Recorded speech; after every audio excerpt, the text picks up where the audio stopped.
Hello, I'm Angus King, and I'm reporting to you from the U.S. Senate and from the basement of the Capitol on Friday morning, January 25th, and I want to describe what happened yesterday in the Senate because it was a big deal.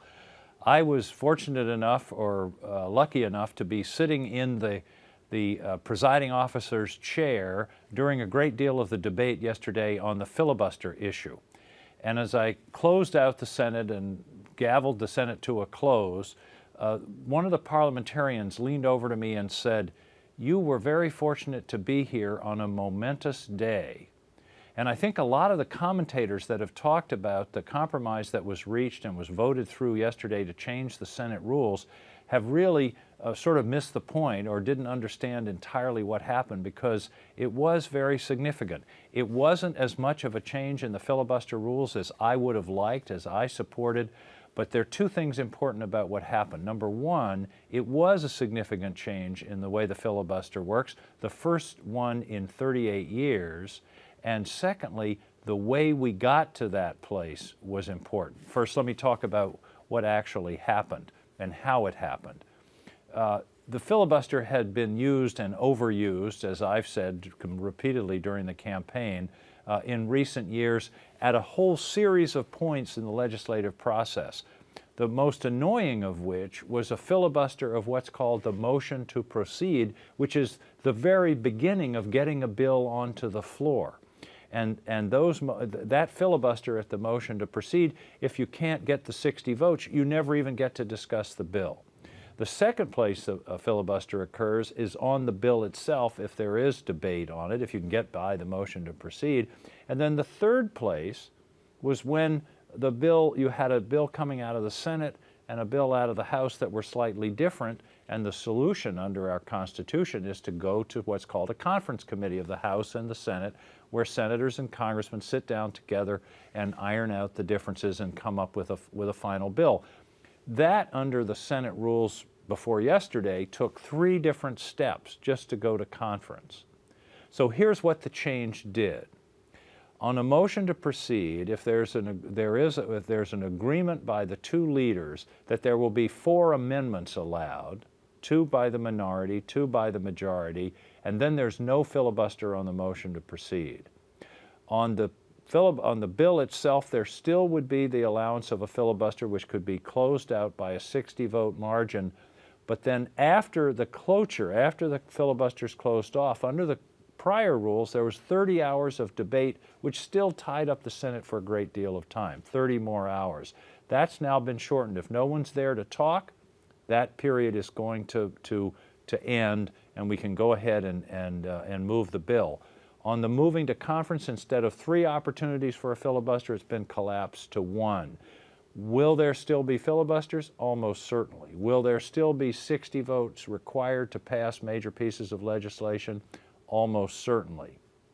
But here's what was really at stake. And by the way, I supported a proposal that would have eliminated the motion to proceed, eliminated the filibuster on the conference, and required people filibustering to actually come to the floor and talk, the so-called talking filibuster. That was the position of Senator Jeff Merkley and Tom Udall and Tom Harkin of Iowa, myself, and about 25 others put that proposal forward.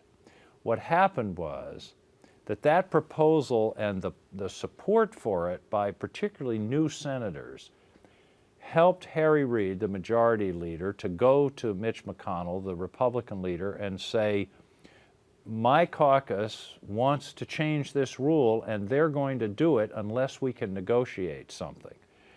The negotiations began back in December among 4 Democrats, 4 Republicans, and they worked out a compromise which then was turned over to the 2 leaders. They simplified it and came up with the proposal that was voted on yesterday. There are 2 things important about this, without getting into all these details of motions to proceed and conference and all that. There are 2 things that should be recognized. One is, it is a significant limitation on the filibuster, and there's a new guarantee for the rights of the minority to offer amendments, which is very important. The second thing that's important is how we got here.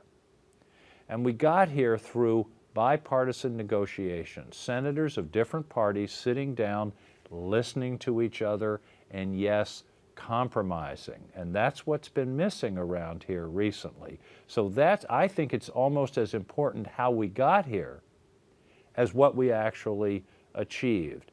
And I can tell you from being on the floor of the United States Senate on Thursday night, there was a palpable sense of optimism that perhaps, maybe, hopefully, we were at a period where there was going to be more compromise, more open discussion, more amendments, more actual consideration of bills, and more good legislation on behalf of the American people. And the mood of anger and revenge and raw partisanship, at least last night, had significantly dissipated. So that's a real plus. Now, will it work? Will it diminish the number of filibusters? Will the air of nonpartisanship and compromise continue into the work of the Senate? And we've got some very tough issues coming this spring. I don't know. I don't think there are any guarantees. But I think it was a positive step forward, and I think it was a good step for the country. One final thing. This is not an easy issue. I was watching one of the news stations last night who was taking Harry Reid to task and say he caved in and we should eliminate the filibuster. Well, it's very interesting to talk to people around here who have been here when they've been in the minority. And now they're in the majority, but they've been in the minority, and they have a different feeling about this, that maybe you don't want to get rid of the filibuster entirely, because it does allow the minority to slow things down. And if in 2 years or 4 years there's a Republican president, Republican control of the Senate, which could certainly happen in any given election, all of a sudden the people who are saying let's get rid of the filibuster would be pretty sad if there was no way to stop privatization of Social Security or voucherization of Medicare or something like that. So I was very interested to talk to some of the senior senators, Democrats, progressive, strong, aggressive people who want to pass President Obama's agenda, but they were very reluctant to abandon the filibuster entirely because it might turn out to be very important to protect values that they and many Americans hold dear. So it was, I think, on balance, a very positive day. I came here in part because of this gridlock, and I can't take any great credit. I was an eyewitness to it and was fortunate enough, as I mentioned, to be presiding. And by the way, don't get the idea that makes me a big shot. First-year senators are required to preside, and I happened to be on the schedule on the day when a little bit of history was made. But it was an extraordinary day. And I may be totally wrong, and 2 months from now I'll be the most frustrated guy around. But right now I have a little flame of optimism that maybe we've turned a small corner around here and we can get back to doing the people's business. Thanks for staying with me. I know this is a little esoteric, but I thought you'd be interested in sort of getting the big picture. I think it was a good day for America yesterday.